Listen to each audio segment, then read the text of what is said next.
pense que j'aurais tenu. Bon, maintenant, le destin a voulu autrement, mais allez, on dit oui, j'aurais certainement mis mon nom au palmarès des Tours de France. C'est le plus gros regret de votre carrière? Ouais, c'est un regret, c'est sûr, quand on est si près, un maillot jaune.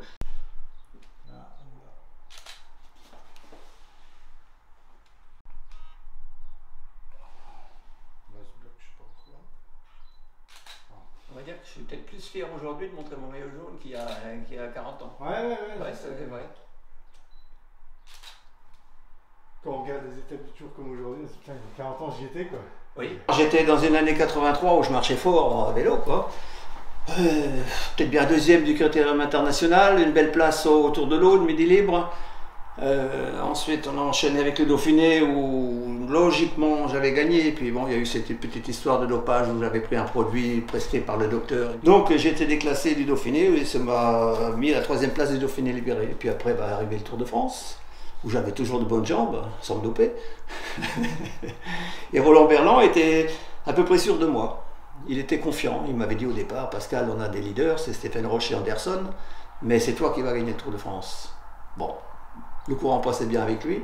Et puis dans les Pyrénées, même un peu avant, on avait fait un contre-la-montre par équipe où je voltigeais, j'étais bien. C'est moi qui lançais en haut des bosses, je faisais les descentes, j'étais en état de grâce, comme on dit dans le jargon, j'étais bien. Bordeaux, je me suis fait une petite échappée tout seul où je me suis relevé parce que je dis à Bordeaux, c'est pas la peine de tenter le diable, ça va arriver au sprint, gaspille pas tes forces, surtout que 2 ou 3 jours après on a attaqué les Pyrénées et puis là c'était les Pyrénées. Une grosse échappée d'entrée dans cette étape.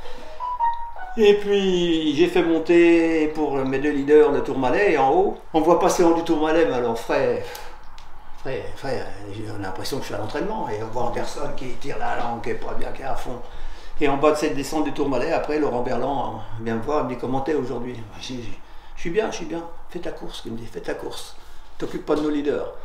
J'ai attaqué qu'une fois, puis je suis parti. J'ai bouché 11 minutes en 60 km sur l'échappée. C'était les jambes de feu. Troisième de l'étape. Troisième de l'étape, remporté par Robert Millard et maillot jaune à la fin. Et le lendemain, maillot jaune toujours, mais mal en point. Racontez-nous alors cette chute là. Cette chute, c'est malheureux, mais c'est la loi du sport. C'est Agostino qui a attaqué au bout de 20-30 km, et puis ça roulait comme un début d'étape. Il part, il prend 1 minute, 2 minutes, 3 minutes. Et puis on dit tiens, on va se mettre à rouler gentiment devant le peloton, qu'ils ne prennent pas, il était quand même placé, Agostino au général, il était dans les 10 premiers. Donc on maintient un écart, et puis surtout que Eric Boyer, pas Eric Boyer, il ne faut pas confondre avec mon copain Eric. Hein. Jonathan Boyer, un américain, qui était dans l'équipe Sem-Loire, peut-être bien, je ne sais plus. Et il est venu frotter un peu avec mes équipes, il a vécu Berlinard une première fois, après avec Bernard Bourreau, où ils sont bien accrochés. Et puis malheureusement, la chute était inévitable, il tombe devant moi, je passe sur sa roue arrière, je suis déséquilibré, et puis je tombe dans un fossé avec un grand sourire. Malheureusement. Et là, il y avait sûrement une pierre ou quelque chose, où mon monoplate gauche a tapé assez fort. Je culbute, je monte sur la roue avant, et puis toc, je tombe. Avec un sourire, la banane comme on dit. J'ai dit quel con. Et puis c'est tout quoi. Après je me relève, oh j'ai dit ça va pas bien ça. Et puis voilà, la suite on la connaît, hein, omoplate cassé, radiographie le soir qui confirme la fracture de l'omoplate et puis après au courage tous les jours. On voit ici encore où mes équipiers me ramènent,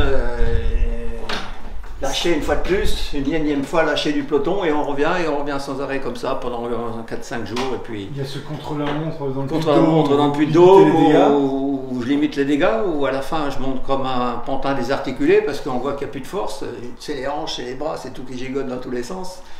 Et puis après il y a la grosse étape alpestre où là je savais que je rentrais à la maison, quoi. Il restait 50 secondes. J'ai dit c'est fini, on rentre à la maison Pascal ce soir. Tout au moins on laisse le maillot jaune à Laurent Fignon. Et j'ai vu une fois, j'ai dit c'est pas le tour ici. Là je suis sur le podium là. Bon. Regardez la forme et puis vous montez ce que vous voulez.